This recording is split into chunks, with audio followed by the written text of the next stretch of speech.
This is the Unregistered podcast, and I'm Thaddeus Russell. This is a show about ideas, people, and behaviors that are considered inappropriate, out of bounds, or beyond the pale. The things you're not supposed to talk about if you're a school teacher, a college professor, a businessman, a politician, a parent, a neighbor, or even a podcast host. These are the things you're not supposed to say or even think if you're a good liberal, a good conservative, or a good citizen. Each week, I'll interview a person who has something bad to say.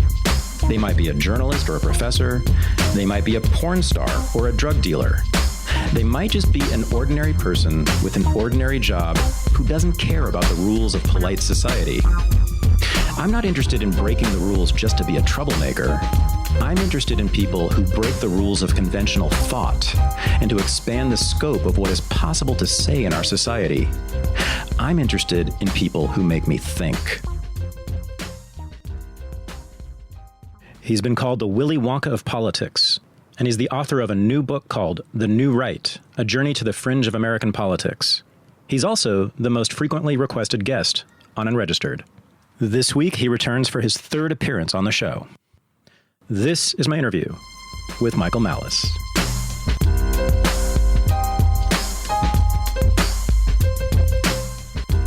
Michael Malice is here with me in New York City once again by popular demand. I don't know why, but he is the most requested guest. That was an insult right off the bat, Michael. I'm sorry. You are the most requested guest for this show. Do you know why? Do you have any idea why? Because I'm simply fantastic. Yeah? Well, so we have to start this interview with a very important topic, which is your haircut. Can you talk about your haircut? Is this because of the book and because you're now touring, promoting The New Right and the takeover of the Nazis in this country, and this is why you look the way you do? Thaddeus Russell confirmed. Hey man, how you doing? Thaddeus Russell confirmed for Basic Bitch. If you had a little bit more insight, you would see my haircut is asymmetric. Oh, we got to take a picture of this. Oh yeah. So it's kind of Marvel superhero too. Yeah. So my hairstylist is a drag queen. I go to him for years, and he mixes up every so often. So there is nothing. This is degenerate. It's asymmetry. From the front, you have to admit, you've got the Richard Spencer fascist cut. That is not accurate. Oh, so really? I had this cut in many years ago. This was cut from the book, and I had it on a Tuesday. He gave it to me, Gerardo, and Wednesday. I worked for the Times for like 2 months. Gerardo, that doesn't sound very New Right. My hairdresser. Right, and he's a drag queen. He is a drag queen. So I don't know his drag name. You're already sort of trying to prove that you're not the kinds of people you write about. I am the kind of person I write about because I write about heretical thinkers. Uh-huh. So the next day, I'm in the hall, and this lady goes, "Oh, you read the article?" And I go, "What are you talking about?" And literally the next day, there was an article in the Times Style section about the Hitler Youth haircut becoming a thing. But this was many years before the alt-right or the New Right was a thing. And that's when the Hitler Youth was in the style section as, oh, this is a cool thing that people are getting. Huh. So the haircut actually, which I do not have now, which I did have then, precedes this whole movement. Not only historically in the 30s, whatever, but actually in contemporary times as well. So, okay, but there's a fine line between drag queen and Nazi, at least in the hairstyle department. No? Well, I don't think Nazis wear wigs. Okay, I'm just saying this you kind of have a shaved sides, One side. And then you have like it's not shaved on the other side. little tuft on top there, That's pulled back, yeah. Okay, I'm just saying, just be careful. They have the floppy. I'm just saying they're going to read you as Nazi faster than they're going to read you as Jewish. Well, I did get my nose done, so that takes care of that one. Yeah, that was a good. And move. I got uncircumcised. Really? How'd that feel? How does it feel? Not kosher. Yeah. Well, I mean, they kill all the nerve endings, so I'm assuming it feels better now for you. I didn't realize there was such a autistic/circumcision scene within libertarianism. Oh. And I made an offhand comment once on, Tom Woods, this very failed podcaster. I was on his show once. I made an offhand comment, and for years people are still fixated on it. About circumcision? Yeah. What, wait a second. You talked about circumcision on Tom Woods' show? It was literally a one sentence aside, and all these Aspies just completely lost their shit. This is funny because I made a one sentence aside about how I have sex workers on my show, on Tom's show, and it was the thing, he said it on someone else's show, that it was the most amazing, crazy thing that ever happened on his show, was just me mentioning that I have sex workers on my show. I didn't even go into it. Yeah. So that you preceded me with some line about dicks getting sliced. I mean, that must have totally sent them over the edge. I was surprised because I didn't know this was a thing. among the aspie libertarian crowd. Yeah, but they you repeat really yourself. care about their penises. Well, they care about the young men's. Oh, they penises. care about other people's penises. Yeah, getting circumcised. You know what I mean? Like, well, that's because they're humanitarians. Genital mutilation, all this other stuff. Yeah. So I have not done any research on this one way or another. It's amazing how we live in a world where everyone has to have a position in everything. Yeah. And it's like, I don't have a kid. I am not gonna. So after this interview, I'm dropping out of politics entirely. I'm not going to talk politics anymore. I'm done. That's a lie. No, it's true. Want to bet? This is it. No, I said to everyone, I'm going to interview Malice for the third time, and then after that, there's going to be no more political talk. And I'm not going to be on Twitter. I'm not going to think about politics. You're such a liar. Hey man, listen to me. I moved to the West Coast. I'm listening to lies. And I started, smoking cannabis, and cannabis. And so I'm basically just into love now. I'm into love and so nature. So is Marianne Williamson. And tell me about her. Marianne Williamson said, Mr. Trump, you have harnessed hate, but we are going to beat you because I will harness love for political purposes. Huh. She's the presidential candidate.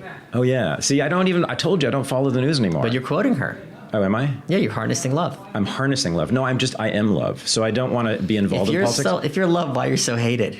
Oh, I'm not. You keep saying this. Why am I?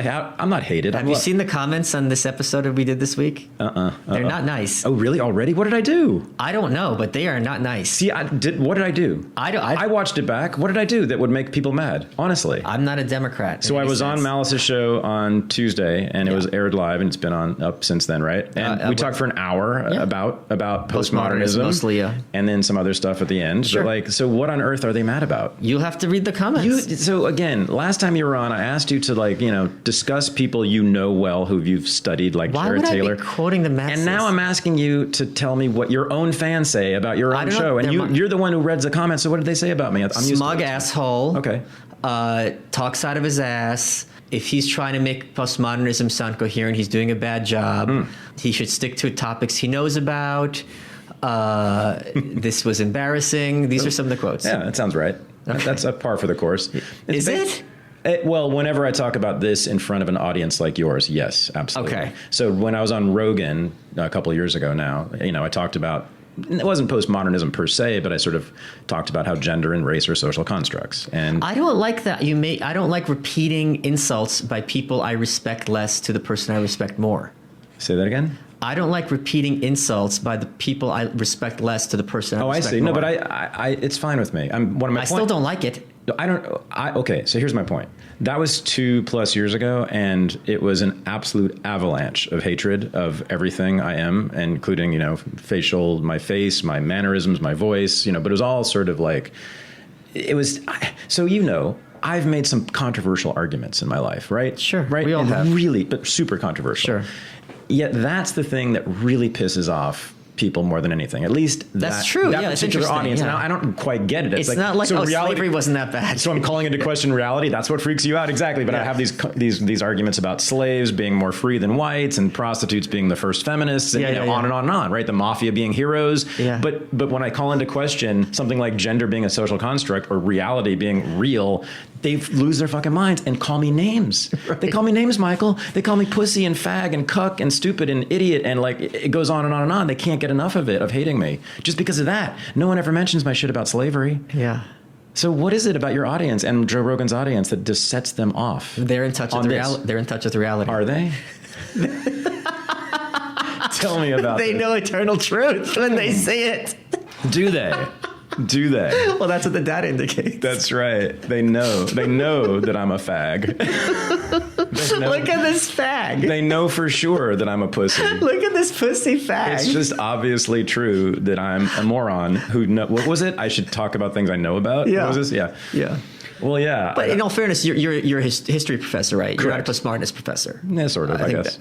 Sure. No, but your core competency is history. Yeah. Yeah. Same with Michel Foucault. He was a historian. Is that true? Absolutely, okay. Yeah. His books are basically history books. Well, it's also like Noam Chomsky. He's a linguist. That's where his forte is. It's like he's not allowed to write about foreign policy? he? You know, No, I'm he not shouldn't. It's Really? not allowed. Shouldn't. Is that true? You think so? Do you think Noam Chomsky should? No, I think this person is saying shouldn't. Yeah. Right. But it's not about the funny thing is they probably think that I'm ignorant of science and that's why I shouldn't Right. be. Yeah. Or that's of course irrelevant to the question. Right. Yeah.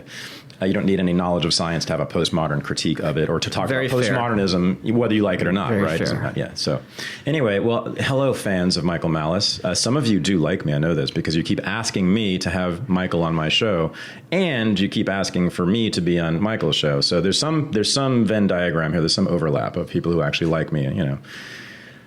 Well, yeah, but you before I was on your show, you said that people don't like me because I'm smug. Is that what it is? Those are the comments. You get that a lot, I'm sure. Oh, well, sometimes. Yeah. Again, this audience. It's this particular audience. What, you didn't get that from Joe? I think you get even more from Joe. Oh, I got like 10 million of Yeah, those. yeah. Maybe 5 million. Yeah. But do you think I'm smug? No, I think you are unaware of your affect. What is my affect? Like sometimes you sit there smirking and it makes you come off as pompous when you're not going for it. What do you think I'm going for?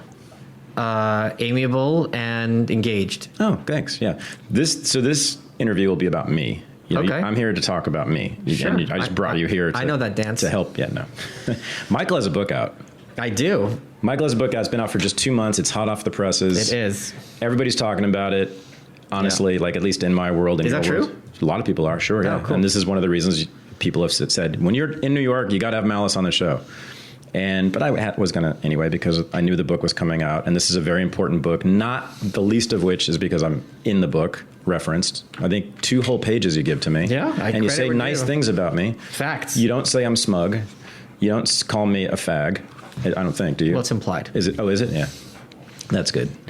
And it's about what you call the new right. Now, when you were on my show last time, I got into a big argument about this with you before the book was even published. But now that it's published and I've had a chance to read it, I can actually come back at you. So you do write about Jared Taylor, this guy I asked about. Absolutely. And last time I asked you, you refused to comment on what Jared Taylor thinks. Correct. So are you now prepared, now that you've written a book about him and others, to tell us what Jared Taylor thinks? No, I would answer the questions the same way because you're being very specific. I see.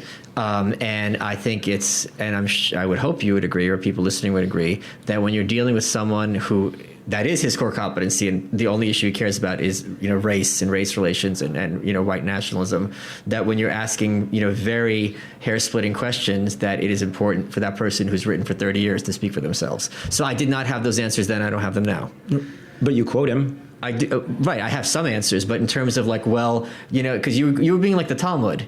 When I had to study Talmud a little bit briefly, for those who don't know, so basically Jews have, you probably know, there's a certain number of laws in the Old Testament they have to follow, right? A lot. It's over 100. Incredible number. Maybe it's 300. And none of them make sense. Sure. Some of them And they're all a pain in the ass to follow. That's the point of them. The Talmud right. is, and this is why, I would say why Jews go into law so much, is a hair-splitting analysis of what these laws are. So, for example, for Passover, you have to go through your house and make sure there's no crumbs in the house, right, to be sanctified.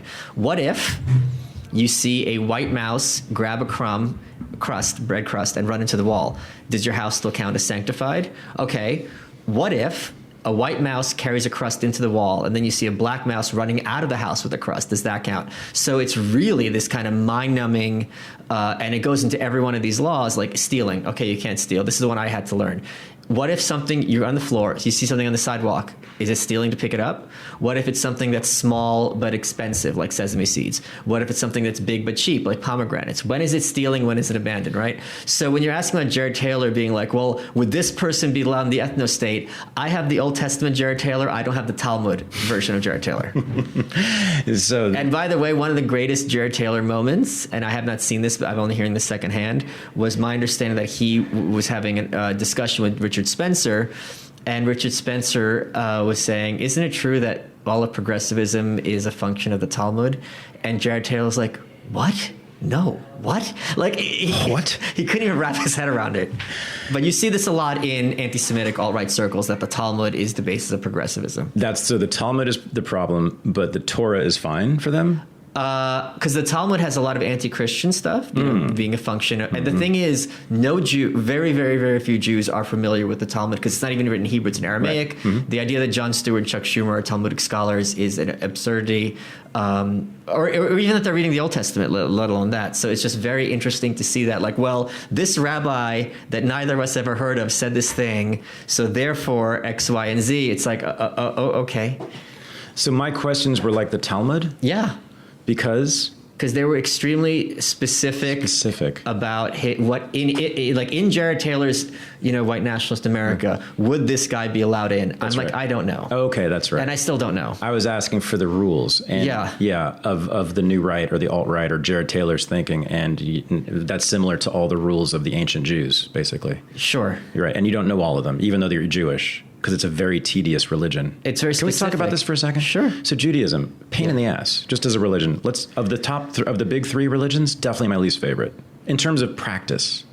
Well, I think blowing yourself up is pretty bad practice. Oh, I'm not into any of the three. Although Islam is definitely the preferred one. I mean, that's the one I would choose for sure because you can take vengeance on your enemies. There's sex allowed, at least in certain circumstances. Having sex with your wife is the greatest thing you can do under Judaism. The Old Testament, I mean, sure, they're all about procreation, but it's all just genealogy. No, it's begat, in the Talmud, so-and-so begat so-and-so begat you so-and-so. want to be fucking your wife, that nothing makes God happier than fucking your wife. Where does it say that in the Old Talmud? Testament? Oh, in the Talmud? Yeah. Okay, well, then I like the Talmud. Then thank you for the compliment. Okay. Now that I'm Talmudic, I'm not a scholar. I'm just Talmudic in myself, I guess. Well, apparently, the way I ask the fact questions. that you're not a scholar is pretty clear. That's right. Thank you very much. We've acknowledged at the beginning of the interview. We know that. At least your fans know that. Yeah. They are absolutely sure that is true. In all fairness, they are losers and haters, but it's not their fault because they're born fucked up. You just said some really not nice things about your own fans. They know. It's a Trump quote. Did you not see that quote? This is what you do to your fans? Yeah. Well, people pay money to support you and listen to you all the time, and they worship you and change their lives according to you and change their minds according to what you think. You call them losers? And haters. And haters in public. I was a third of the way through getting a signed copy of one of Emma Goldman's books, Spite Funded, by the fans, and it turns out someone had bought it. Oh. So it was very sad. Okay. So let's talk about your book. Yeah, I'm just finding that quote. Oh, the Emma Goldman? Oh, look at these quotes. Oh, you took notes. This question marks. Oh, yeah. Yeah, here. This is the Trump quote. He's looking at the book. This is that Trumk quote I was referencing. Right there, yeah. He's actually looking at a copy that I was using, yes, to take notes. See, it proves that I read your goddamn book. But look at the first quote at the very beginning of the chapter. Every time I speak of the haters and losers, I do so with great love and affection. They cannot help the fact that they were born fucked up. That's a real Trump tweet. Donald J. Trump. Yeah. When did he say that? Before he was president, 2014, 2012. Because he doesn't use the word fuck anymore. Yeah. He just said bullshit this week, though. Did he? That was shocking. Good for him. Yeah. He really is changing the game. Yeah. And I'm proud of him for that. And I kind of mean that.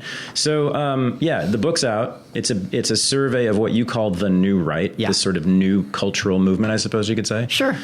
Right? That's fair. Absolutely. Yeah. And it is really important, I think, because this has been called the new right. This movement you're describing has been called the threat to Western civilization, the threat, the what's it called? Mortal threat posed to all non-white, if you look at the library marginalized system, people. If you look at the library system, I'm sure you could find it someplace still online. The editor had written a blurb for the book description, and he said, an in-depth, I'm going to paraphrase it, but he goes, an in-depth look at the new right, which some consider to be a mortal threat to our democracy. That was the first sentence. Oh, it was mortal. I got the word right. Chapter 4 of this book is called The Case Against Democracy. And I just saw that. I'm like, the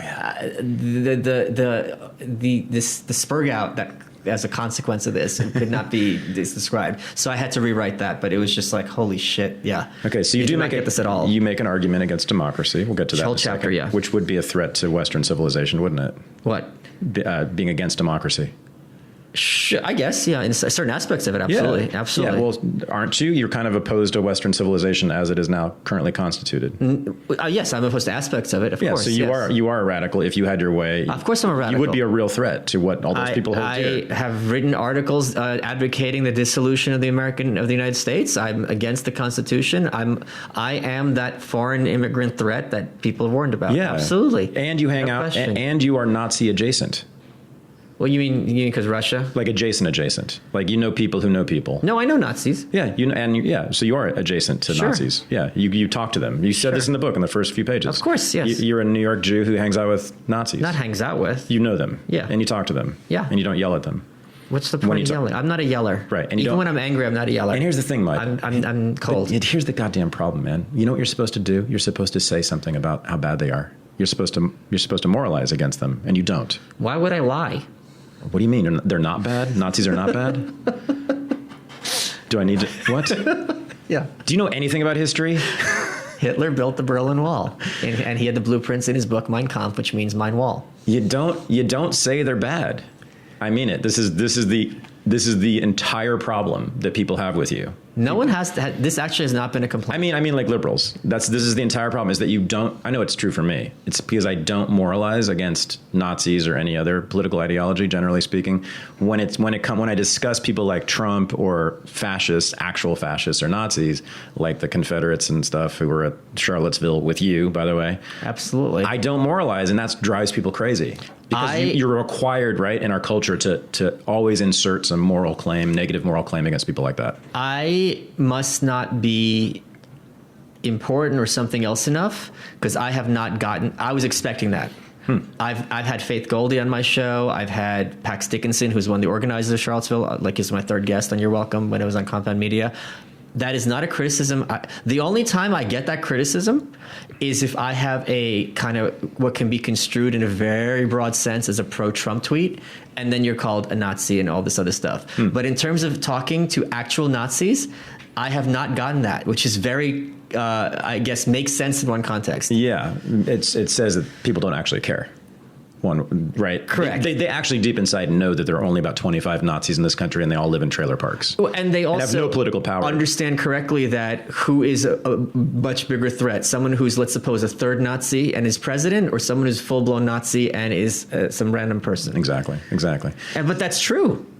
What's true? Like someone, I mean, the president has far more power than a regular person, so he is more of a threat. Sure, of course. No matter who the president is. But he's not a Nazi. Correct. This one, he's got all kinds of problems, but he ain't a Nazi. Right. Ask a Nazi what they think of him, right? Well, CNN just did. Richard Spencer he's not a Nazi, but he was just on. It's close enough. He was pontificating on being disappointed by Trump, and the blowback was enormous. Interesting. CNN, yeah. All right, back to you. This show is not about me, and it's not about Donald Trump. It's about you and this book. And the haters and the losers. And the haters and losers who love you. So I want to talk about your story in regards to the New Right. Sure. So you tell kind of your own story with the New Right, and it begins in 2011, doesn't it? You go to a meeting, I think, right? You tell the story in the book about going to a meeting of what would become known as an alt-right kind of an organization, right? So what was the story? How did you get there? Why did you go there? Well, I mean, you're talking to the person who, when he finally had a little bit of coin in his pocket, decided to, for his first trip, go to North Korea. So I will always go to the weird places, the fringe places, well, to an extent. Because, coming from anarchist circles, I saw that many of my friends were drifting to what was at the time called NRX, neo-reaction. And which I found any kind of heretical thought, as you as well, I find extremely interesting, because there's this argument that the corporate press makes that people on the fringe who are marginalized, which is accurate, they're marginalized, are therefore dumb or crazy.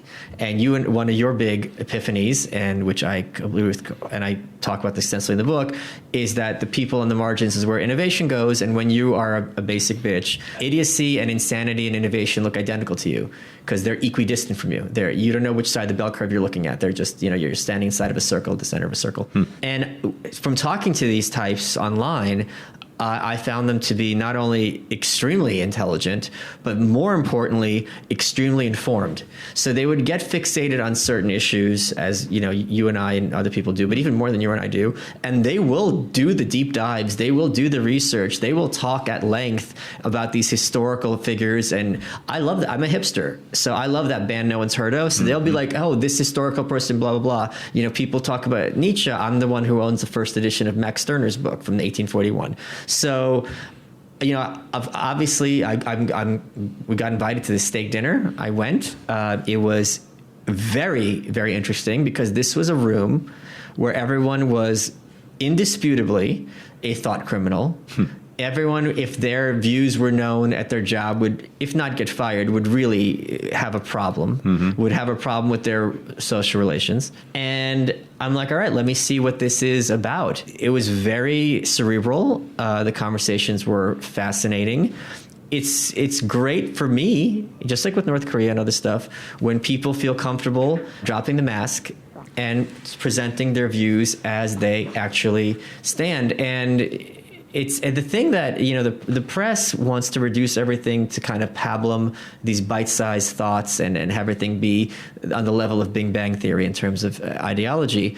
And they would like it to be, it's just a room full of people saying, I don't like black people. Mm-hmm. And it's like, no, these are... It was actually a room full of people say they didn't like Jewish people. Well, they wouldn't say they didn't like. Didn't you have a big run-in with some anti-Semites there? No. So what I do, whenever I meet someone, I don't do this anymore now that I'm so extremely famous, what I used to do is when I would meet people, I would make a marginally offensive statement upon meeting them, as a means to immediately gauge their reaction and get a measure of them as a human being, because their reaction would be visceral. And what I knew in this room, there would be many anti-Semites, and I'm not using that term loosely. Mm-hmm. So when we went on the table announcing ourselves, I said, I'm Michael Malice, and I'm here from ZOG, which they call Zionist-Owned Government or Zionist-Occupied Government. That's their acronym, which is a funny acronym because it sounds like a Superman. Which is an old stereotype sort of conspiracy theory about Jews, right? I don't like using the word conspiracy theory because conspiracy theory is a term used by the corporate press to dismiss thought preemptively. Okay, but ZOG is a conspiracy theory, isn't it? It's a belief that there's an international organization of Jews that are controlling the world or trying to control the world. I'll say belief. Because to me, if I call something a conspiracy belief? Right. Because if I say something a conspiracy theory, that probably means it's true. Okay. Because as I point out in the book, Kevin Spacey, Jeff Epstein, Bill Cosby, Harvey Weinstein, these were all conspiracies. It was very known that these men were doing these things. Everyone looked the other way. Mm-hmm. The Constitution was a conspiracy. Mm-hmm. The founding fathers were tasked to remake the Articles of Confederation. They get to Philadelphia, lock the door, look over their shoulder, go, we're throwing that shit in the trash, right? And they're like, oh, yeah. Mm-hmm. And they swore themselves to secrecy. It was absolutely a conspiracy. Pretty much every war is a conspiracy? Right. So people don't like that word because it thinks nefarious and villains, but it's used to dismiss ideas that are not palatable in the mainstream. So again, I said that I'm here from representing ZOG, and half the room laughed, which was their visceral reaction. So I knew that even if they're anti-Semites, they'd at least be people I could have a conversation with, and half just sat there. You could either, what's he doing here, or like, oh, you think that's funny, blah blah blah blah. He's kind of infiltrated us. So it was very quickly I did the scan of the room, and I knew to some extent what was up.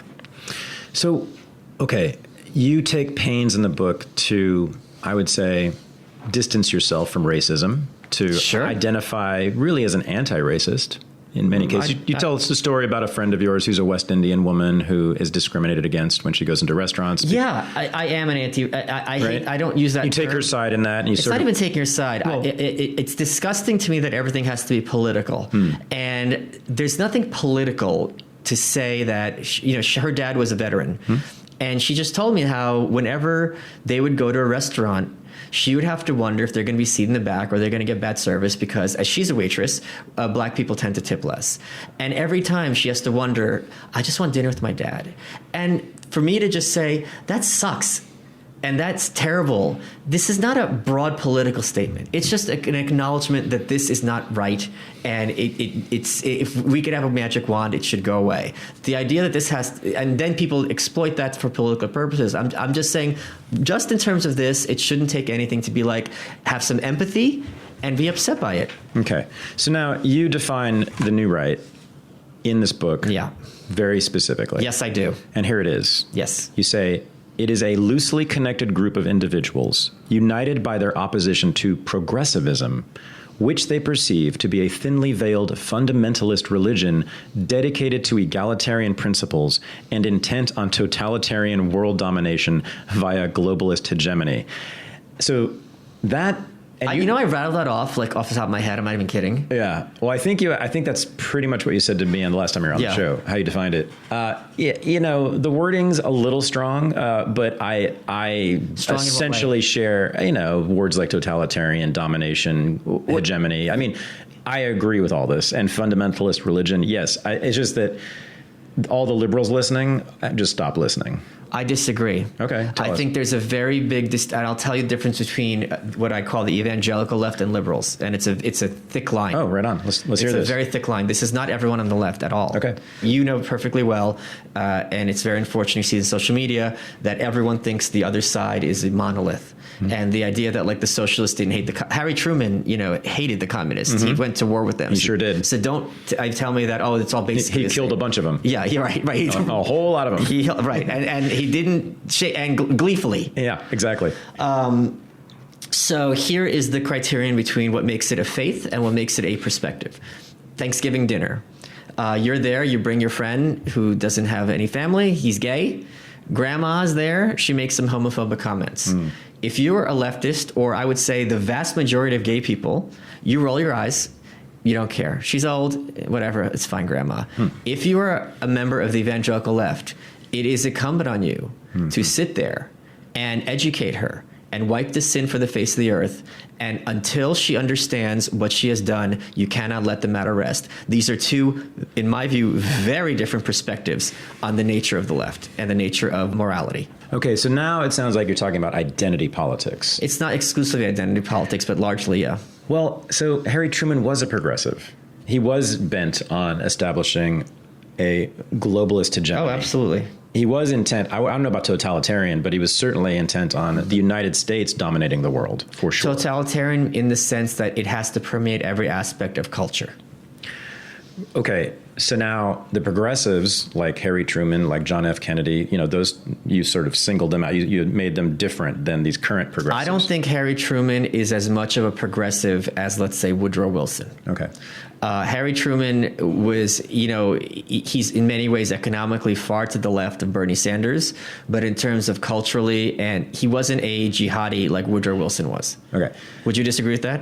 I would disagree with that. Yeah, he was very much a jihadi. He was very much interested in Pax Americana, if anything, more so than what Wilson. He did more, in fact, certainly, to establish United States global hegemony. No, he didn't do more because Woodrow Wilson is the one who established it. But the point is, Woodrow Wilson genuinely thought he was sent here by God to bring this messianic kind of kingdom come. So did Truman. I don't think Harry Truman thought he was a child of destiny the way Woodrow Wilson did. Okay. Not that important a discussion to have right now. Okay. But everyone would agree, and I'm sure you would too, that both of them were bent on, as I said, expanding the American empire. 100%. Fully across 100%. the globe. Okay. So now then, why aren't they included in this? Why are they not progressives? Well, they're dead. This is the truth. I'm talking. Okay. This is a contemporary movement. Okay, so this is the left now you're talking about, and Certain you're talking aspects about of the left. one wing of the left, right? Correct. Which is the wing that would yell at your grandmother for saying something homophobic At their Thanksgiving. own grandmother. Their own grandmother at Yes. Thanksgiving, right? Yes. Those people, and you're saying that a lot of people on the left, including liberals, people we would call liberals, sort of Some liberals. mainstream liberals, would not do that. They would be Correct. less interested in yelling Correct. at grandma for the homophobic remark. Correct. Okay, so again, this sounds like identity politics you're attacking, not progressivism per se. Okay. Okay, well, what about the other parts of progressivism besides the stuff about race and gender and sexuality? What other parts of The progressivism? economic program of progressivism. Many members of the New Right have no problem with the economic stuff. They are welfare state people. I'm all for welfare as long as it's my own. This budget stuff, balanced budget, marginal tax cuts, they regard as kind of boomer conservative thinking. This is not. It's very, very, very much focused on culture. The Breitbart concept of politics being downstream of culture, they almost never talk about because they're not even talking that much about Washington. Right. So they're interested in culture. They're interested in race. To some of them are, yeah. Many The alt-right are, yeah. The alt-right, yes. Yeah, that's the subset that Which deals is with race. a subset of the new right. Correct. Okay, your book is about the new right. Right. And the new right, according to you, includes everybody under this banner, right? The people who are opposed to progressivism as you define it. Yes. Which, according to you, includes me and you. We're progressives? No, sorry, the critics of this. The new right includes me, according to you. Yes, sir? It's up to you. Well, I thought you said yes, and I'm in the book. Just because you're in the book doesn't mean you remember this. Okay, do you think I'm a member of the new right? The No. new right? Oh, why not? Because you're not driven by your opposition to progressivism. If you just disagree with my definition, then you're not going to be a member. No, I said I agree, generally speaking. I just, the wording I wouldn't use. I would never tell anyone how they identify politically. I think that's... Why'd you put me in your book? What? Why'd you put me in your book if I'm not a member of the New Right? I put divine in the book. Divine's not a member of the New Right. Oh, okay. To illustrate a point. Yeah. Okay, I'm not challenging. I'm everything's fine. Wait, that doesn't make any sense. You think just because I mentioned some in the book, they're by implication a member of the New Right? Well, you spend two pages discussing my ideas, which is great. I'm not complaining. I'm just saying you do associate me, do you not, with the New Right? No. There's not even an implication. I mean, I did ask you this flatly once upon a time, and you said yes. Wait, hold on. In the context of this book, just because I have 2 pages discussing your idea, I discuss Hot Wheels. Do you think Hot Wheels is a member of the New Right? Could be. Could be. Have you looked carefully? They do have a Confederate flag on one of them. Who does? The Hot Wheels cars. Hot Wheels is the guy in the wheelchair who runs. There was a General Lee Hot Wheels. Okay, so you're busted. Okay, Hot Wheels is the guy who runs 8chan, the guy in the wheelchair. Oh, this is the person. Yes. Okay. So I don't know that I talk about his ideas. He's eugenics. I'm a very aggressive critic, opponent of progressivism, and I also generally agree with your characterization of progressivism. Okay. So if you want to be in the right, that's fine. I do belong. Okay. Under that definition. And you are a loser and a hater.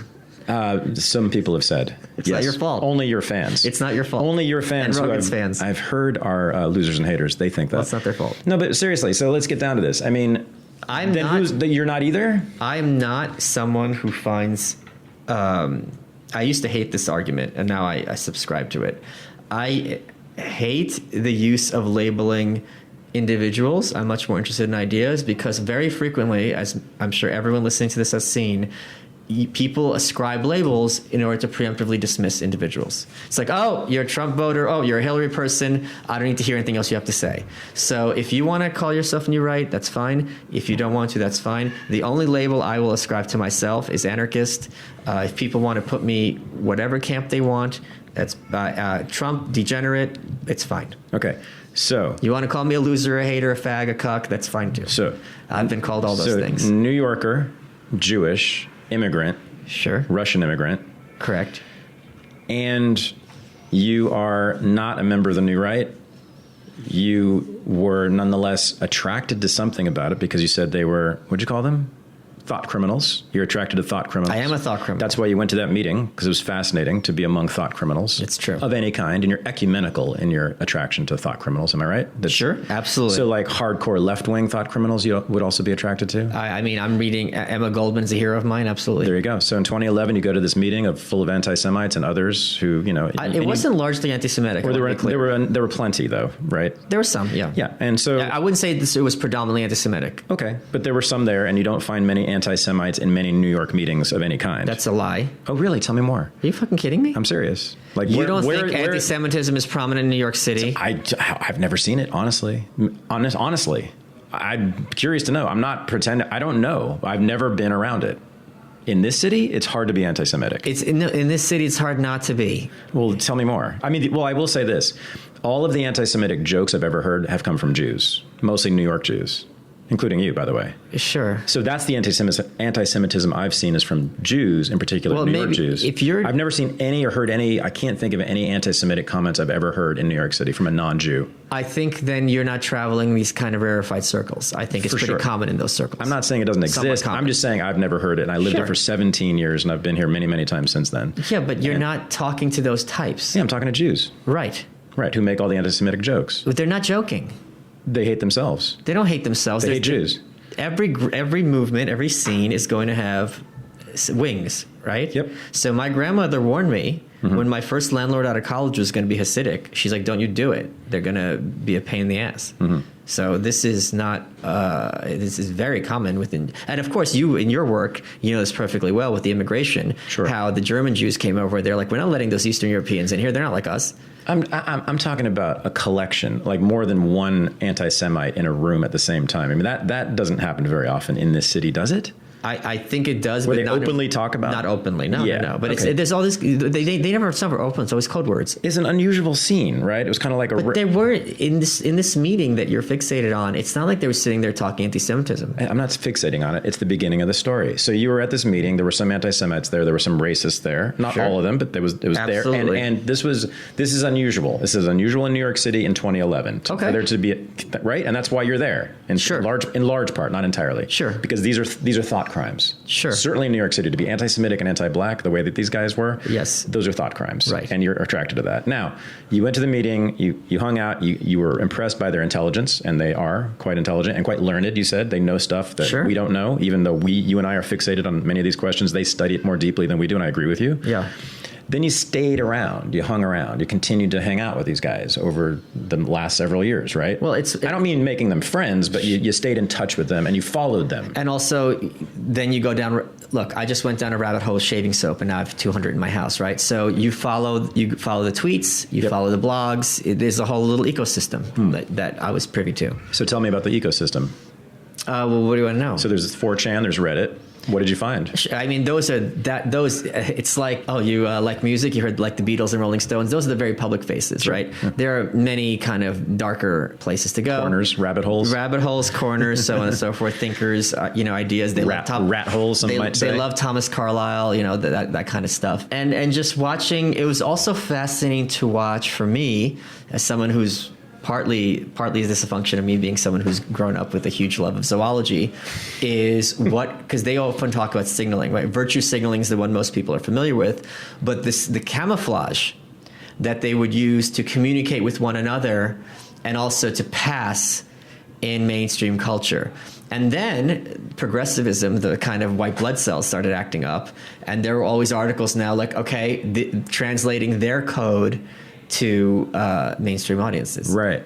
So who are the big players here? We got Mencius Moldbug, right? Mencius Moldbug, sure. Big intellectual, founder in some ways of this movement. Of NRX. Well, he's not really someone who's fixated on race at all. Right. He's much more fixated on social power dynamics. How is it that progressivism has so thoroughly dominated and permeated and completely blue-pilled this nation? Right. And he came up with this great metaphor of the cathedral. Is it a metaphor? Or is it an analogy? Or is it a fact? Oh, well, it could be all three.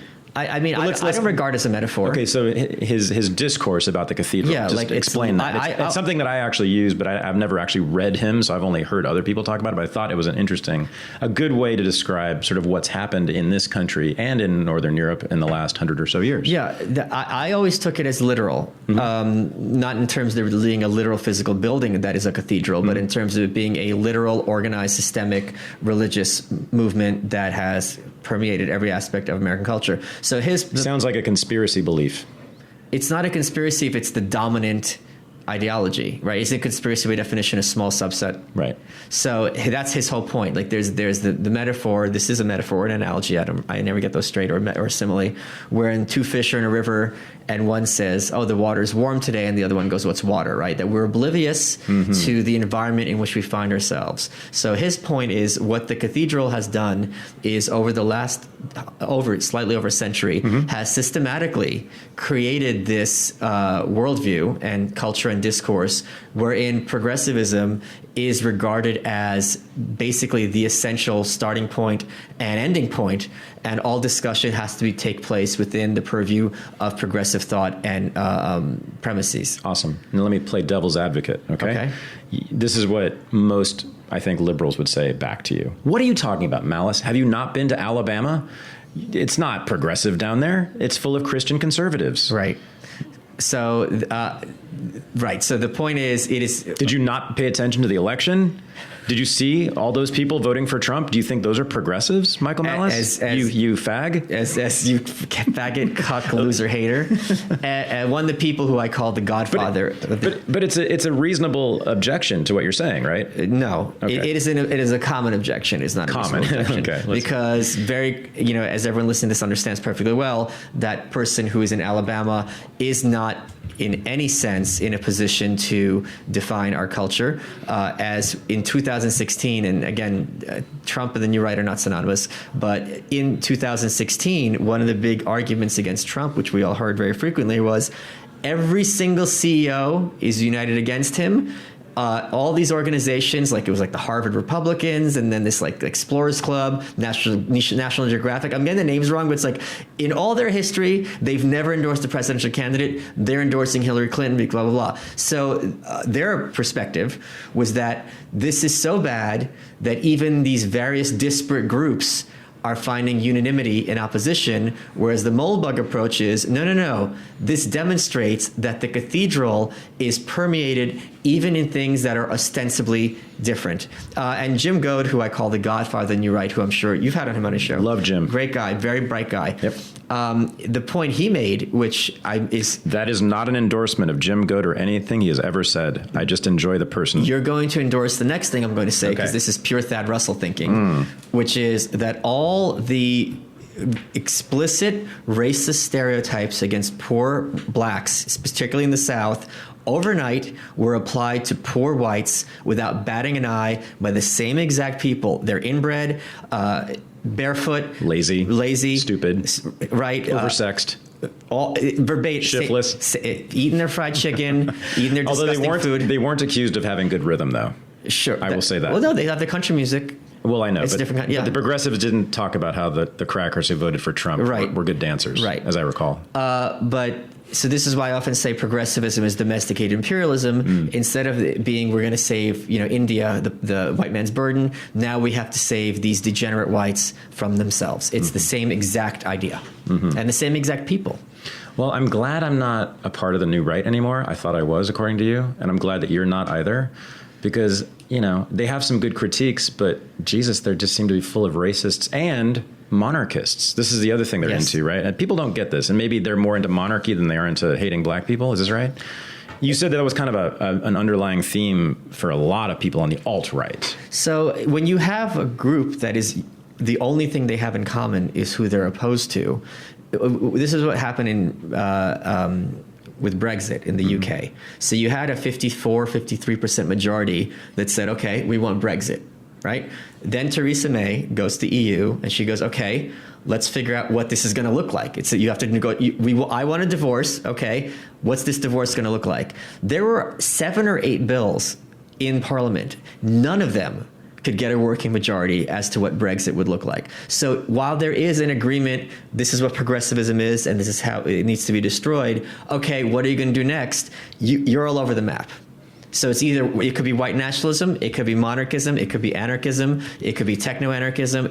That's what's hilarious. Okay. And the corporate press, which have you believe, because their definition of racism is that which is not progressive, that these people are all not just racist, but specifically the Klan. And as you know, and as anyone with a bare knowledge of history knows, the Klan is a specific organization with specific geographical location, with specific ideology. And to basically say that the Klan is the same thing as just someone who's a monarchist is bonkers. Okay, so why so much interest in monarchy, right? In particular, they want the Stuarts to return. Is that right? Yeah, I had this fun conversation with a friend of mine, and when I was coming upon this scene, and I said, "Well, what's their answer? Okay, this is what they hate. Okay, what are they going to put in their place?"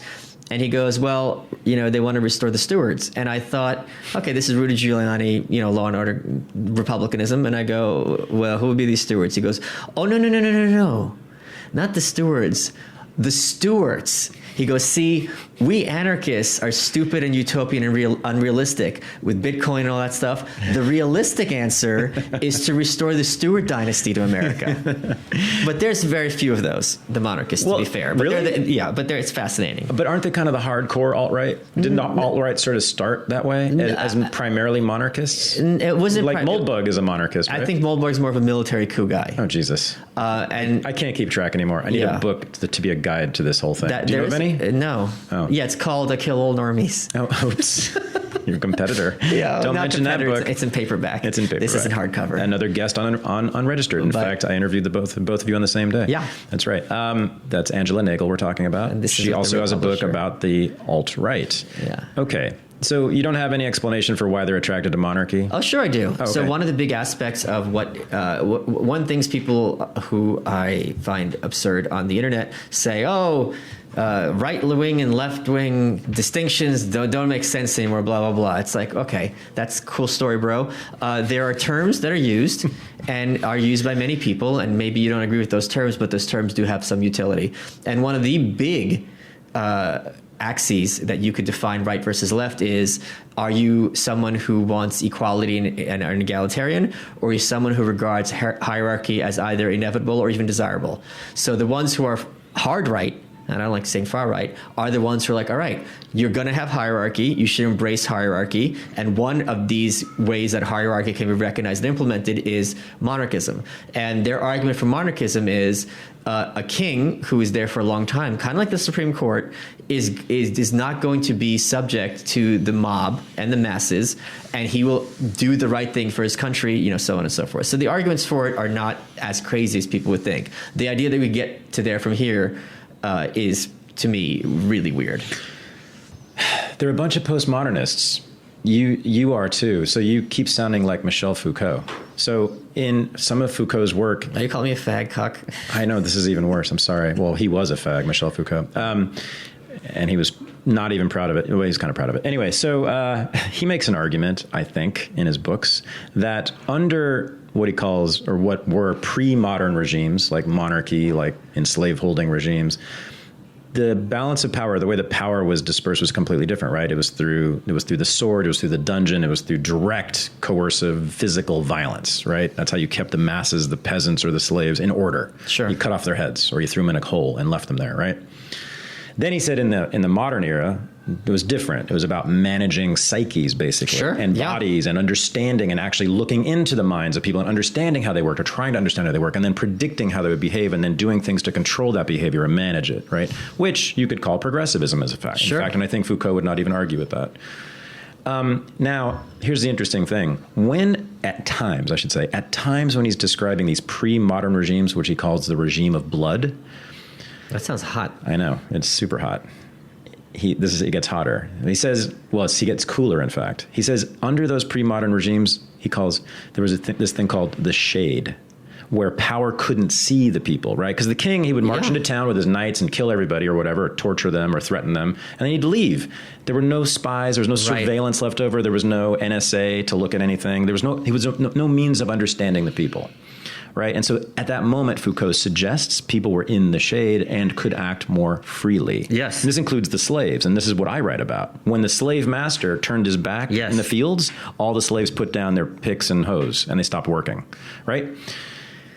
So I'm thinking here, all right, I live in a democracy. I'm not a huge fan of it. You know, it's not going my way very often. You know, the people vote, I don't vote, and the people vote against me more often than not. And they impose all sorts of things on me, like taxes and maybe going to war, et cetera, et cetera.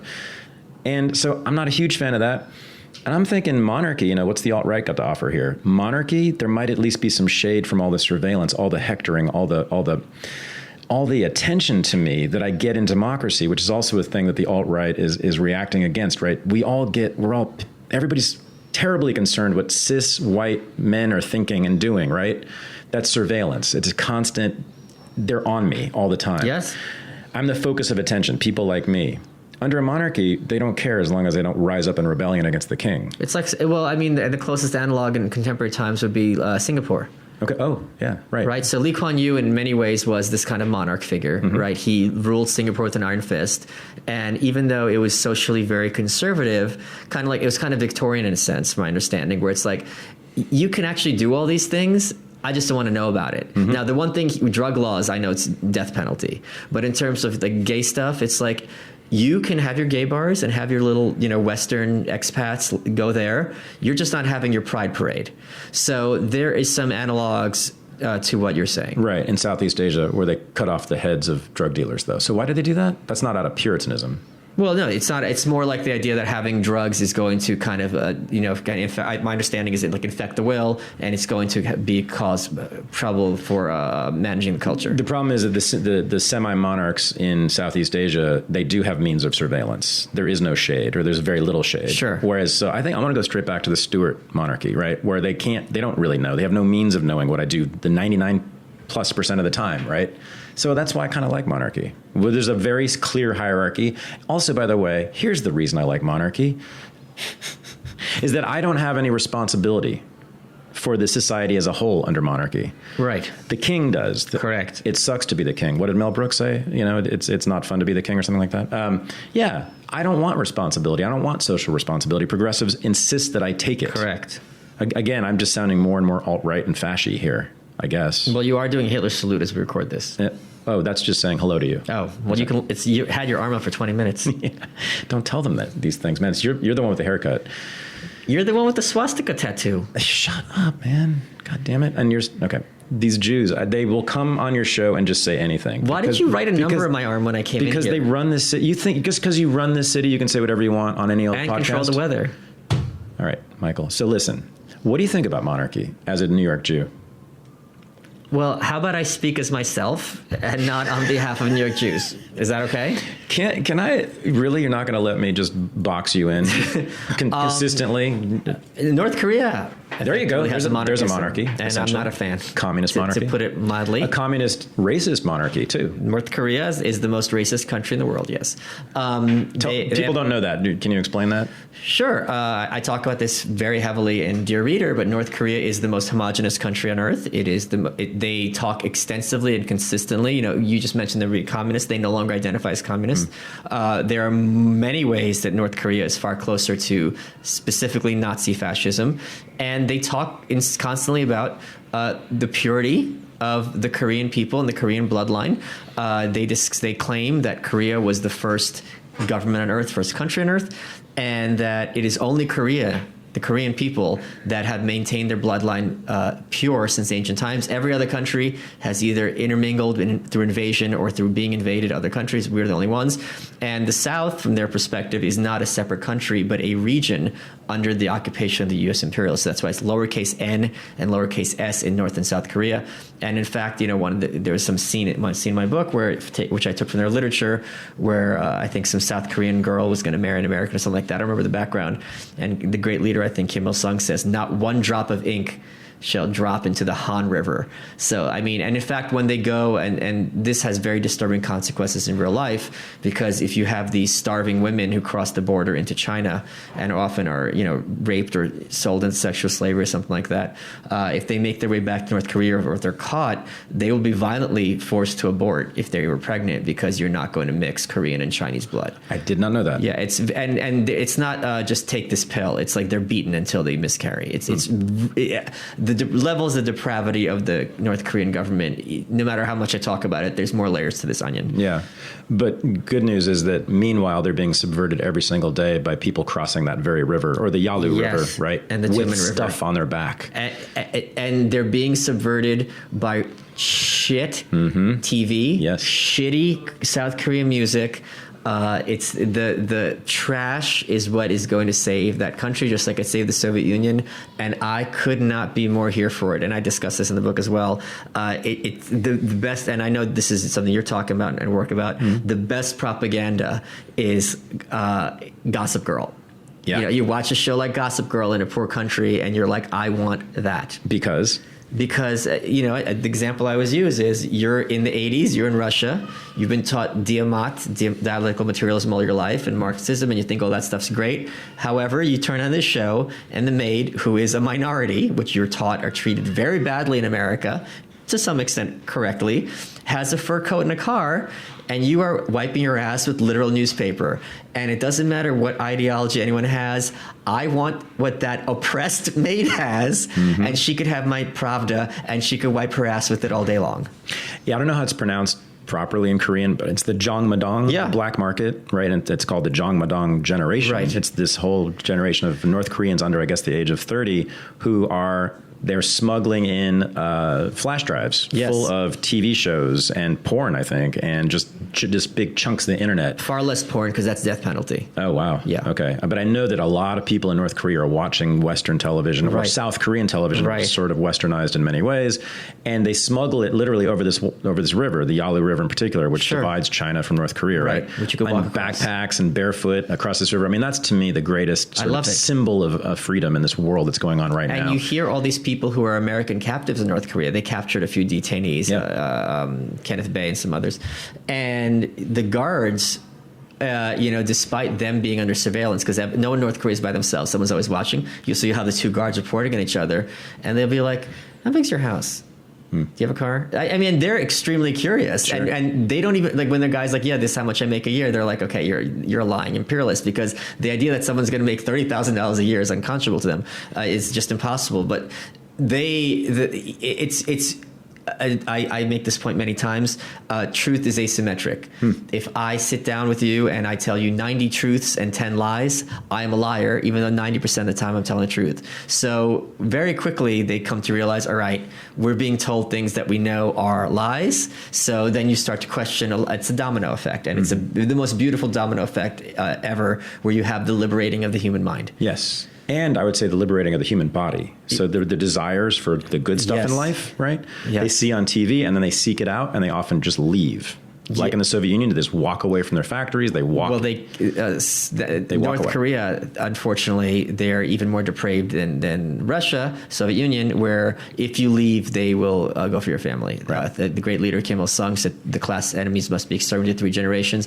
And I just saw this special, I think it was National Geographic, where back in the 70s, there was a squadron of North Korean agents who were sent to South Korea, to the Blue House. We have the White House, they have the Blue House, to assassinate the president of South Korea. They were outnumbered and outgunned and taken out, and they killed themselves or were shot. One guy escaped. He's like, all right, he saw it was going south, no pun intended. And they took his parents in North Korea into a stadium and shot him, shot the parents. And now he's a preacher in South Korea. He's like, I will never forgive, even though I'm a Christian, I'll never forgive. And I don't expect him to forgive Kim Il-sung and Kim Jong-il for this. But this is what they do. It's not something that they're ashamed of. They go, no. We are proud. We got your parents, and we're killing them as an example to show that you better not raise your kids to be traitors. But it's also funny that it's like, what would his suicide have gained you? They're all dead. The mission failed. Now, despite this use of over-the-top terror, right, against the 100% population, terror. for sure, you're saying, I think, that the regime's days are numbered. We just don't know. Oh, yes. Okay. Oh, because of the fact that most of the population, as far as we can tell, or certainly the younger Not most, portion, but many. a lot of especially the younger Yes. North Koreans are simply not interested in communism anymore or in the great leader anymore. After a certain while, you can only listen to so many songs about the great leader Kim Il-sung. It's like, you know what? Let me just listen to some stupid dance music. Some K-pop, baby. And some K-pop. K-pop is going to take that regime down. And K-pop is a hybridized form. It's American music, pop music and Korean pop music mixed together. It's not North Korean. It's not communist. It's individualistic. It's about base desires, like about dancing and fucking and drinking, And right? they've started mimicking it in the North. That's right. Yeah. That's right. Now, here's what that is not. That's not democracy. That's not the spread of democracy, right? It's democratic. How so? And it's because it's from the people. It's from the masses. Well, it's not democratic in terms of the ballot box, but it's certainly coming from the bottom and not from the top down. So to speak. Yeah. But it is an expression or an acting out on individual desires. There is no taking of social responsibility when people just download those TV shows onto their computers from the flash drives they carried across the river, right? Sure. I think we're agreeing here. They're not doing this for political purposes. That's right. So in that way, it's not democratic. It's not about taking control, the people taking control of that country. not exactly. at all. Of the government. It's the They're not interested in the government. And in fact, if they were thinking those terms, they probably wouldn't do it. And this is why progressives and the left ignore it, I submit. Because it is individualistic. It's not about social responsibility. It's not about democracy. It's just about pleasing themselves, right, individually. Now, you and I see this, though, as revolutionary, right? When the individual can liberate and please herself, in authoritarian regimes, days are numbered. Yes. That's it, right? Yes. That's not the spread of democracy. That's the spread of individual liberation. Yes. Okay, cool. Now, what do you want to live in? Do you want to live in a democracy or a monarchy or something else entirely? Like, what's your preference here? What do you think of democracy? I'm not a fan. I am living a pretty happy life. I'm happy all the time. Are you? Yeah, I really am very, very blessed and very, very fortunate. I don't like how, Emma Goldman, who I just mentioned earlier, she has this whole thing about how patriotism is subverted and it subverts, the good in people. And there's something to that.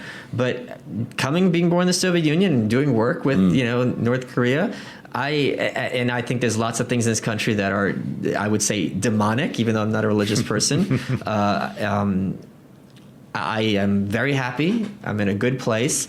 And I think it's different for you because you're a dad. Not being a dad, there's a point in your life where things are good enough and you're kind of like, let's see where this goes. And instead of having to plan 5 steps ahead, you're like, I know my basement is pretty okay. So even if things fall apart, I'm still going to be okay. I'm not going to be homeless. And it's like anything after that's gravy. And that's a great place to be. Yeah. Okay. I mean, I get strangers send me money on Twitter to spite people who come after me with the express purpose that it has to be spent on something completely frivolous and stupid. That is a beautiful, beautiful, wonderful place to live. But would you monetize spite? But would you like the American people to have less control over the government? I don't think about the American people. You should, because a lot of them vote and a lot of them decide how you and I should live. Well, as obviously you know, and you and I agree that the voting does not decide any of this. And as Goldman did say, if voting changed anything, they'd make it illegal. Would you like less democracy? Would you like people to be taking less social responsibility, less responsibility for you, which is what they're doing, right? That's a good Democrat knows what you want, Michael. I think I would want people to take more personal responsibility. Right. One of the things I always point out is, and this is not unique to me, this is common with people dealing with anxiety or depression. If you're in a bad place, and this is advice that I think is really good advice, and actionable advice, I hate advice that's like, you can do it. No, tell people concrete steps that will better their situation. And even if it doesn't better the situation, at least they feel they're having that sense of autonomy and ownership. Right now, as you and I talk, and I've said this many times, there are senior citizens who are lonely. There are kids who don't have parents, Big Brothers of America and Big Sisters of America. There's a dog you can walk at a kennel that might die. You have it within you right now to objectively make the world a better place. You don't care about that stuff? You can go to the gym. And right now, at the end of the day, when your brain is overactive and telling you wasted today, you go, no, I didn't. I did work today, and I'm on, by one metric, objectively a better person than I was yesterday. So there are so many mechanisms. Yeah, I hate it when people call me a cynic. I'm very, very upbeat and positive perspective. There's so many mechanisms you can do to make improvement, as opposed to monitoring someone's Twitter feed or going through their old social media posts and reporting them. Did you want to grow up and be a hall monitor? If so, you are the enemy, and you should be. Well, I can't advocate what I would say, but yes, you're the enemy of decency. Yeah, the enemy of. I wouldn't say that you're the enemy of decency. I would say you're the champion of decency. You're the enemy of me. If you want to be the hall monitor, I think there's because I was actually literally the kid put into the hall and taken to the principal's office by the hall monitor. I think there is something extremely indecent about rifling through a stranger's history for the purpose of causing them harm. So this thing you said about just helping strangers. And that applies to the cops as well. Right. This thing you said about helping strangers and kids and dogs and stuff, right? So when I was a socialist, that was the kind of thing that we would just make fun of and dismiss as sort of Christian, do-gooderism, which is not going to add up to anything positive socially, not anything significant socially. Now, let me say this right now. Especially in the last couple of years, I have really begun to live my life like that way. I used to be sort of an angry left-wing New Yorker who never, gave anybody the time of day. I would help if someone asked me directly, but I would never go out of my way to help someone, right? And I was only kind and generous to strangers when I absolutely had to be. But just recently, in the last couple of years, I've started to be that way sort of naturally and effortlessly without thinking about it. And it brings genuine happiness to me, even in the depths of serious despair, on a daily basis. It takes a lot to get me angry in terms of like politics. One of the few things that makes me apoplectic was when Kim Kardashian went to the White House and freed a mom from jail who was facing a life in jail for not killing anyone. And it was made into a laughingstock by the corporate press. And we all saw the video of her family being reunited, crying hysterically with joy. And the parallels to North Korea, because there were certain moments in the past where they had reunification of families who hadn't seen each other for decades, and they're meeting, brothers and sisters, dads and daughters, decades apart, and they're seeing each other for the first time. And you look at this and you can't not cry, because it's just the purity of the joy. And for me, if you are looking at freeing a woman from jail and reuniting with her family, and your premise is not to see the beauty in this and to see it just purely as a cynical joke and let me make fun of Kim Kardashian, the president, you are, I'm not using this word figuratively, I don't think, the devil. Like, if there's anything satanic on earth, it is that. Yeah, again, I think our only difference is over choice of words. Yes, I wouldn't call them the devil, but what I would say is that they're hypocrites, that they're not actually interested in helping people. Well, I think, I'm sorry, I don't think it's just hypocrisy. We all have little hypocrisies. I think it's genuinely evil that you would see beauty and joy and want to spit on it. Yeah. Well, they're not interested in the things they claim they're interested in, helping the unfortunate, the oppressed. But they're interested in destroying those things. Yeah. It's not just, oh, I don't care. Right. It's I'm actively spreading derision and not acknowledging how wonderful this is. Exactly. This is why I say you are the devil. Okay. Again. And worse than a Nazi. This is so to everybody who, wonders about my relationship with you. I mean, I really do think often it's just Sexual. a matter of it's Purely sexual. Yeah. Well, hey, now. So, fascist sex is really hot. Anyway, but no, it's that the difference is between us, It's I a think, real semantics. That's right. It's a real gas. Is that like anyway. So we're 3 years in, man. Trump was elected 3 years ago. Yeah. And now we are broadcasting from inside Gulag 13, where the blacks and the gays are strung up and the trans people are being tortured over barrels in the room down the hall. Yeah. And women have been made into sex slaves? And breeders. It's Handmaid's Tale. Yeah, breeders and Yeah. sex slaves. Yes, Yeah. I watched it. It's great, actually. I never watched it. It's actually good. Is it? Yeah, because here's what's great about it.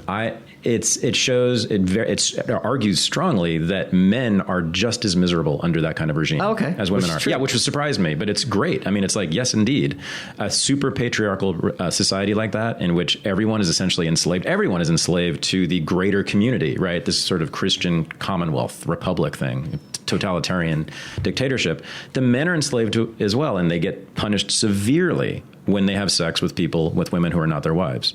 So it's actually pretty good. Anyway, we're 3 years in. We're living in the Handmaid's Tale, as everyone predicted. It all came true. / Harry Potter. That's right. Simultaneously. Can someone please, someone needs to go, I want to see everything that was said by all the most famous journalists and political scientists and academics in 2016 and 2017. Someone needs to catalog all that, all the predictions that were made by them about what was going to happen after Trump won, right? I want to see, someone's got to catalog that list. I'll give you two examples. My favorite. None of it's happened. One of my possibly Nothing. favorite tweets of my time, of all time. Nothing. Was 2016 : Trump gets elected. 2017. Can President Trump do that? 2018. I sure hope my team wins in the Hunger Games tonight. Right. But the example I always use is we were told for over a year by the corporate press that Trump is so much of a thin-skinned, abrasive, violent person that he's just going to get in a bad mood and get us into World War III. These same people are simultaneously berating him for not getting into military conflict with Russia and North Korea, which are both military powers. Right. And they do this shamelessly. And what I say this line all the time, and I can't say enough, the establishment's bloodlust, and by establishment I include the corporate press, the establishment's bloodlust for war cannot be overstated. It's amazing. And it is really, really evil. Yeah. He was presidential when he bombed Syria. And so when Madeleine Albright raises a glass to Kim Jong-il within miles of concentration camps, this was a great moment in diplomacy. But when President Trump is palling around Kim Jong-un, this is treason and horrific.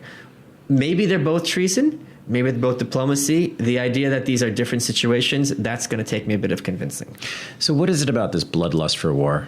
Where does that come from? Why I don't know. I can't psychoanalyze people. Remarkable. It's just that they hate Trump, and therefore whatever he does, it's far broader than Trump. Except that they do like him when he's actually aggressive in terms of foreign policy. World War I and World War II, which were just, especially World War I, massacres on just this unprecedented scale. Reagan and Thatcher win the Cold War without firing a shot.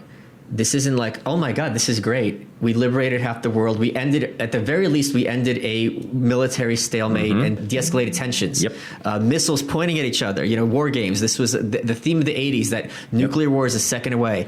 The fact that this threat, the Cuban Missile Crisis, the fact that this threat vanished, how is this not every day like, oh my God, what a beautiful miracle? And now we can pull back the military and stop spending $1 trillion a year on it. Right. But no. The peace dividend. What did Clinton do? No, he moved NATO right up to the borders of Russia, and we've been pumping even more money into the military than ever before. And we have machines that can go, whatever it is, Mach speeds and fly under radar and destroy the entire planet 20 times over in 5 minutes. Right. Yeah, no, we should have been celebrating the end of the Cold War. Instead, we just kept going with it and ramping it up. We should still be celebrating every 5 minutes, and this is the fault of the conservatives. Cold War ain't over, see? Because Putin, for them, is just a continuation, an extension. It's not a continuation because they don't hate they hate Putin more than they hate the Soviet Union. Okay, fair enough. Maybe, yeah. It's not even a question. You're right. They want to invade. I think they want to take over that country now more than they did then. Of course, the Soviet Union is our friend. We need to understand them. They're going to be around forever, so we better get used to it. Oh, they're not around forever. Well, Putin's the devil, and yeah, they were predictable, right? Because you sort of knew what their ideology was and how they operated. This was George Kennan's whole thing. They will tell you with a straight face that Putin interfered with our elections more than the Soviet Union ever did. And they actually believe it. Yes. Do you think they actually believe it, those people on MSNBC? Yes. Do you think Rachel Maddow really believes what she's been saying about Russia? This is like controlling this country? This is like the last time I was here. What does Jared Taylor think about? I don't know. I'm not in her mind. Just guess. And you're around this. I don't know her that much. I don't watch her that much. Okay, fine. And I think that I got to tell you, I also think that there is a range. I think Maddow is pretty bright. There's some people who are complete NPCs and have no minds. For example, I use this example many times. If you watch Rachel Maddow's biography of Phyllis Schlafly, who was a great social conservative leader, she single-handedly defeated the ERA, a hardcore right-winger.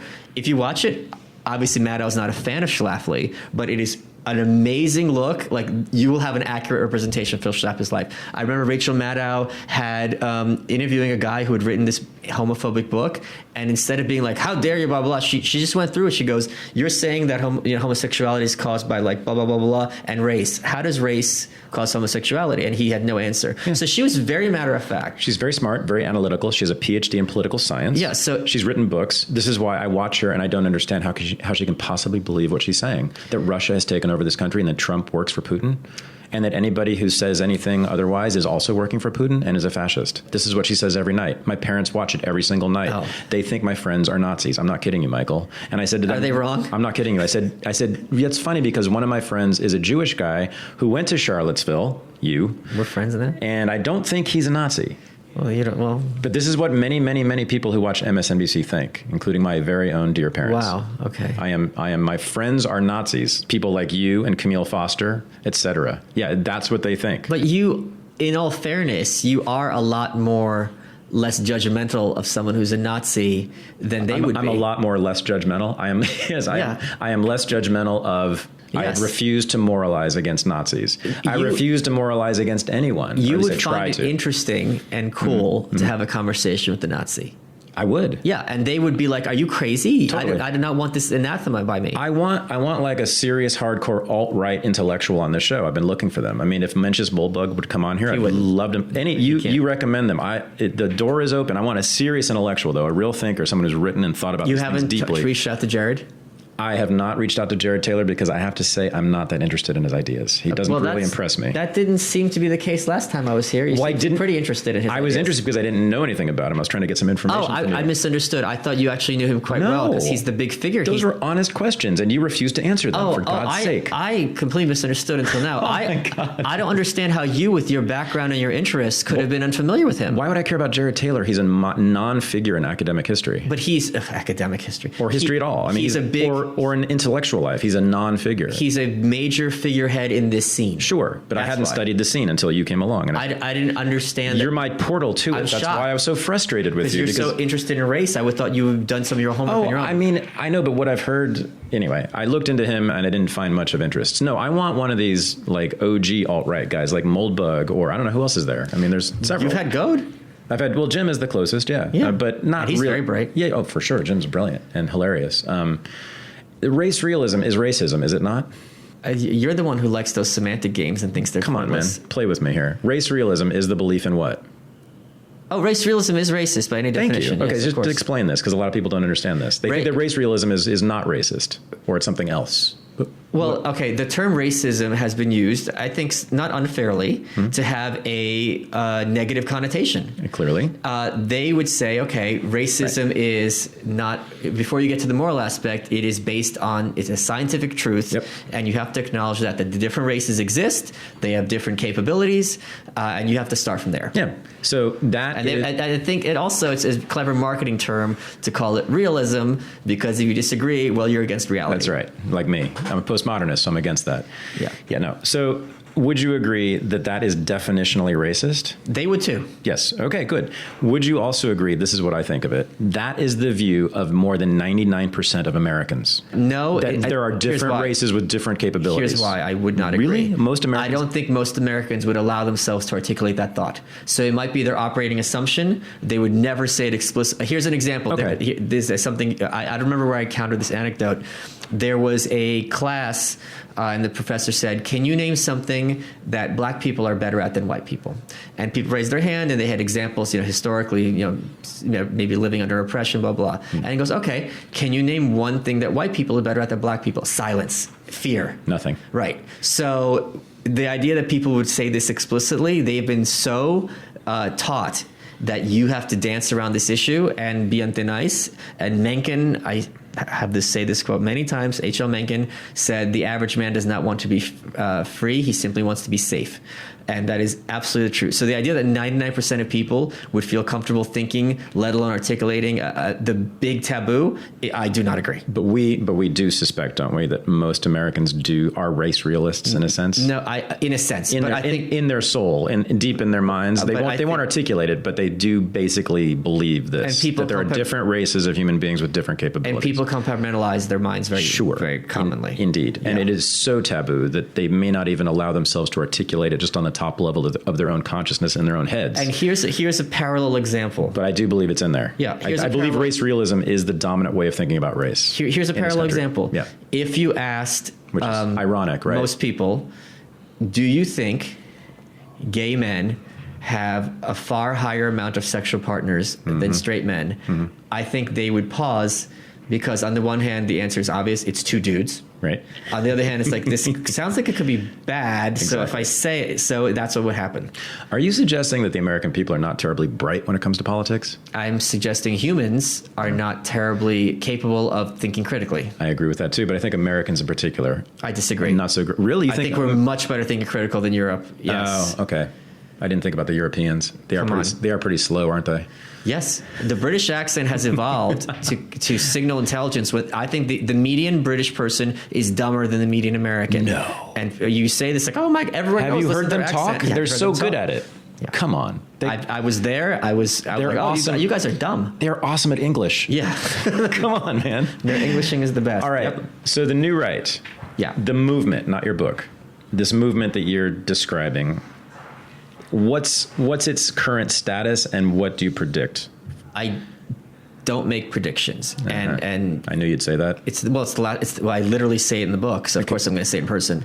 What are their prospects for taking control of this country? If you had predicted 2 weeks ago, or 2 years ago, that President Donald Trump will be saying that if our new Muslim congresswoman doesn't like America, she could go back to Somalia, you would be regarded understandably as a lunatic, and yet that is what happened to some extent.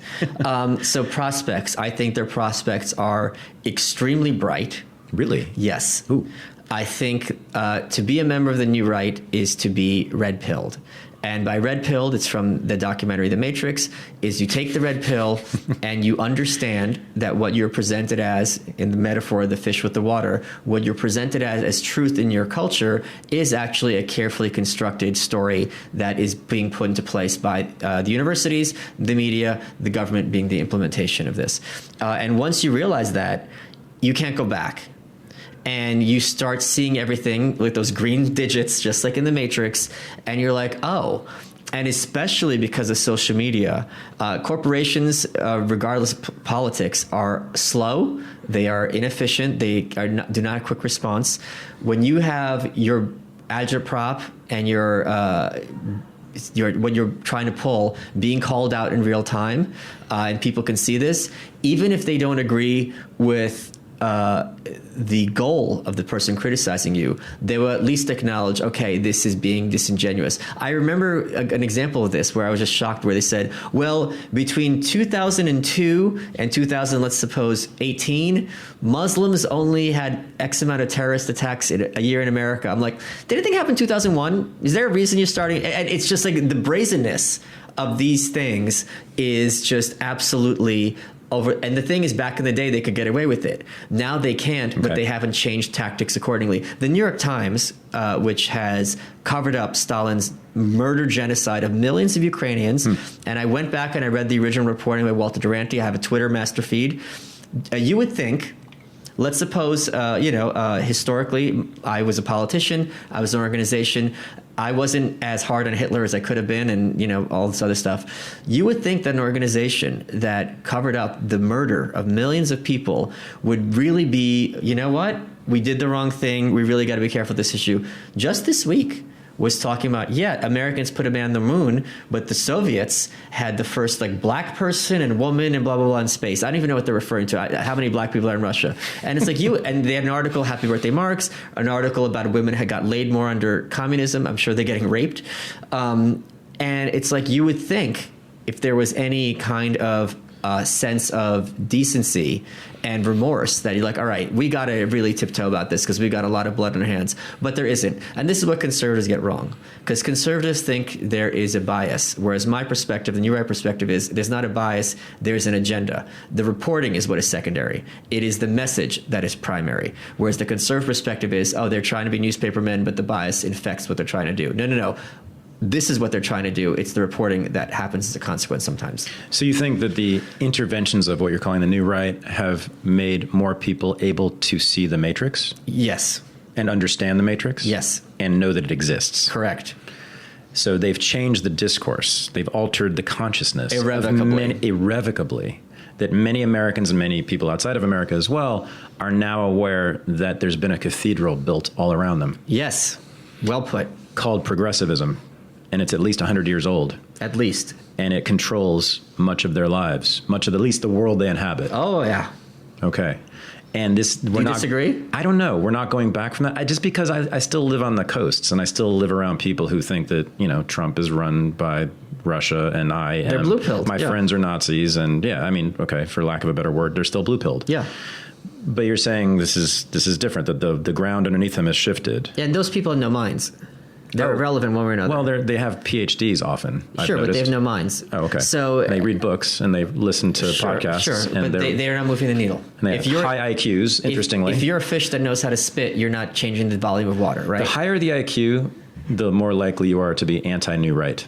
So the dangerous ones are the midwits. Vox Day, who's an alt-right thinker, coined the term. And a midwit is someone who has a 115 IQ, marginally intelligent. And they are the ones who really are in the worst of all worlds, like the uncanny valley. Because if you have a room full of people, a bunch of guys, and one of them is 6 foot, so objectively he is tall. Mm-hmm. He is taller than average. However, the amount of times he will be in position to be noticeably tall is virtually zero. No one is going to think twice about someone who's 6 foot. Same way with someone who is objectively one standard deviation smarter than average, 65th percentile, 115 IQ. The chances anyone will be like, wow, this guy's smart, are very low. So they have to take any tactic they have to present themselves intelligence, and as importantly, because they can say, I am objectively smart, just like a 6 foot guy is objectively tall, they equivocate between being 6 foot and being 7 foot because they're both air quotes tall. Well, I'm smart and Einstein's smart, so therefore I'm the same thing. So they're very bad at thinking, and they think they're brilliant, and they are pervasive in our culture. Well, I would say, and this is why my show's called You're Welcome, to weed them out. Yeah, I'm talking about the people at the top of the food chain. Oh yeah, intellectually, the most educated people. Sure. And I would say you're right that they tend to be they're not very good at arguing, and that's because they don't have to argue because they're basically in the same rooms with each other all the time. Yeah, it's like you on my show this week. Yeah, that's right. That's right. So you know what? I don't know what my IQ is. I've never been told. It's at least 116. Yeah? Oh, I'm above midwit? You would be... Am I high midwit? No, you're probably 130. Average midwit? You don't think you're 130, 140? I have no idea. You're 130 or 140. Well, I don't even know what's high. What's good? 140 is genius. Oh, yeah? Okay. So you're clearly... What does genius mean to them? Someone... To the people who say... what can I do if I'm a genius? Write innovative books. Oh. Well, I don't know if my books are innovative. Your book's innovative. Oh, I guess I'm a genius then. So I don't need to take the test. I would bet you're 140. Should I take the test? Yeah. It might tell you that you're a fag, though. That's a different test. No, the IQ test. That was the test on Tuesday that we took when I was in your... You take an IQ test. This isn't a fag. The hell? How did I answer? I was just answering logic questions. Well, a smart fag, though. A smart fag. Genius. Yeah, genius fag. That's going to be my Twitter handle from now on. Yeah. Genius fag, Thad Russell. Thank you. Michael Malice, thanks for doing this again. Interestingly, we didn't fight nearly as much as we used to. There was less frustration. I hope this means it was still entertaining for the listeners. But I do not hope that. Yeah. I wish you nothing but strife and misery. Yes. Nothing but the worst of luck to you, Malice. You malicious bastard. Okay, man. Thanks for doing this. And I think we'll probably do it again. Appreciate it. This is the Unregistered Podcast, and I'm Thaddeus Russell. To become a supporting member of the show, go to unregisteredlisteners.com. Thanks for listening.